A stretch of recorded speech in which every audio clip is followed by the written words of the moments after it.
5.5 లక్షల మెట్రిక్ టన్నులు ఉత్పత్తి వస్తుంది. కేవలం గత సంవత్సరం 86 సెంటర్లోనే కొనుగోలు జరిగింది. ఈ రోజున 300 సెంటర్లో కొనుగోలు జరుగుతూ ఉంది.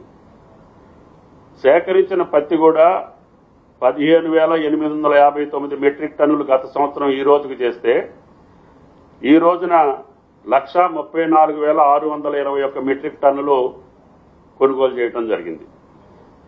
రైతుల సంఖ్య గత సంవత్సరం ఇదే రోజుకి 6,553. కానీ ఈ రోజుకి అమ్ముకున్నటువంటి రైతుల సంఖ్య 56,852.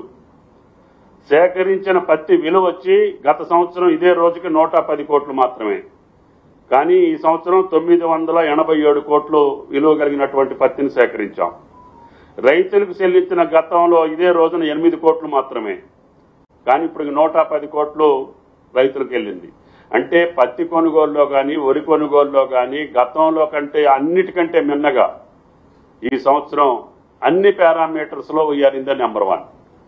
అటువంటి ప్రథమ స్థానంలో ఉన్నటువంటి రాష్ట్రాన్ని బంగిల్ చేసి లేదు మా రాజకీయ పాపమే మాకు ముఖ్యం, మాకు రాజ్యాధికారమే ముఖ్యం, కాబట్టి మీ మీద బట్టగాల్చి మీదేస్తాం తుడుచుకోండి అనేటటువంటి దుర్బుద్ధికి వచ్చినటువంటి రాజకీయ పార్టీలు రైతు సంక్షేమం కోసం కాదు, మీ యొక్క అధికార దాహం తీర్చుకోవటానికి అనేది అర్థమవుతుంది. కాబట్టి అది తగ్గించి రైతుని ఎక్కడా కూడా ఆందోళనకరం చేయకుండా ఆయన ఎక్కడా కూడా ఇబ్బంది పడేటటువంటి ప్రకటనలు కానీ ఆయనకి నష్టం వచ్చేటటువంటి కార్యక్రమాలకు దూరంగా ఉండాలని చెప్పి ఆ రాజకీయ పార్టీలకు విజ్ఞప్తి.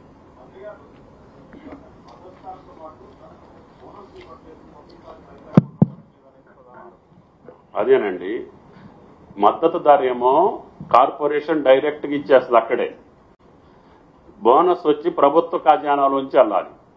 ప్రభుత్వ ఖజానా నుంచి వెళ్ళాలంటే ప్రాసెస్ జిల్లా నుంచి డిజిటల్ సైన్ చేసుకొని సివిల్ సప్లైస్ కార్పొరేషన్కి రావాలి. ఆ యొక్క ఎండి సంతకం పెట్టిన తర్వాత ఫైనాన్స్ డిపార్ట్మెంట్కి రావాలి. ఫైనాన్స్ దగ్గర నుంచి మళ్ళీ ట్రెజరీకి వెళ్ళి ట్రెజరీ దగ్గర నుంచి ఆయన ఖాతాలోకి వెళ్ళాలి. ఆ ప్రాసెస్ కి 3-4 రోజులు టైం పడుతుంది. మిల్లర్లకు అమ్ముకోవాలన్నా మీరు ఒక మంచి పేపర్కి వెళ్ళాలంటే ఆ పేపర్ క్రెడిబిలిటీ ఉంటేనే అక్కడికి వెళ్తారు, లేకపోతే మీ దగ్గర సరుకు ఉంటేనే ఆయన తీసుకుంటాడు.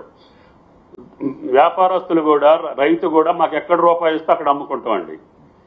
పర్చేసింగ్ సెంటర్ కంటే నాకు మిల్లర్ దగ్గర ఎక్కువ వస్తుంది. ఎందుకు వస్తుంది అంటే అతను మా ఇచ్చిన ఎంత ఉన్నా కొంటుండు. మీరు 17% వస్తేనే మీరు కొంటారు. మిల్లర్ దగ్గర డయ్యర్స్ ఉంటాయి కాబట్టి 20-30% తేమన్నా కూడా తీసుకొని ఇదే రేటు వస్తుంది. నాకు నేను ఎండబెట్టుకుంటే నాకు 10 కేజీలు తగ్గుద్ది క్వింటాల్కి. అది నేను క్యాలిక్యులేట్ చేసుకొని అమ్ముకుంటున్నా. అంటే రైతుకు ₹1 మంచిగా రావటం మీకు ఇష్టం లేదు. నో రిస్ట్రిక్షన్స్, రైతు ఎక్కడైనా అమ్ముకోండి, మీకు ₹1 రావాలని చెప్తున్నాం. బయట ఎక్కడైనా డిస్ట్రెస్ స్పేస్ ఉంటే అన్నీ మేము కొంటామని చెప్తున్నాం. 1,53,00,000 బియ్యం కొనడానికి కూడా వీఆర్ రెడీ. కానీ రైతుని మట్టికి నష్టపెట్టాం. రైతుకి మార్కెట్లో వస్తే ఆవిడ ఇతర రాష్ట్రానికి వెళ్ళి అమ్ముకున్నా కూడా వీఆర్ రెడీ. ఇతర దేశానికి మీరు ఏమన్నా సప్లై